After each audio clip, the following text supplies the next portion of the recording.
ভাই শুনেন, আপনার কাছে গেছিলাম, আপনি না করছেন, ফোন দিছেন অনেক পরে ভাই। সারা বিশ্ব থেকে ভাই চাপের ঠেলায় আমি আর টিকতে পারতাছি না ভাই। আমি আমি কালকেই ভাই সব কিছু ছেড়ে দিন ভাই। আজকে সর্বশেষ 30 জন সাংবাদিক আসবে কন্টেন্ট দেওয়ার জন্য, কথা বুঝছেন? আগের পরিস্থিতিটা ভাই নাই, নাহলে দিতাম জোনাইদ ভাই, বুঝছেন?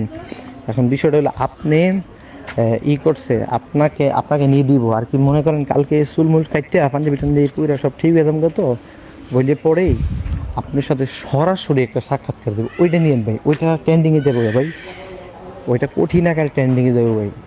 যেই পরিস্থিতি চলতেছে ভাই, কঠিন আকারে ট্রেন্ডিংয়ে, বুঝছেন?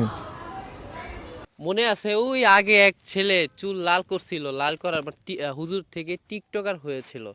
তো তারই পাশে হচ্ছে সে, মানে হচ্ছে তার থেকে ইন্সপায়ার হয়ে ওই লুকটা হচ্ছে টিকটকার হয়েছে। কেন হয়েছে? ভাইরাল হওয়ার জন্য।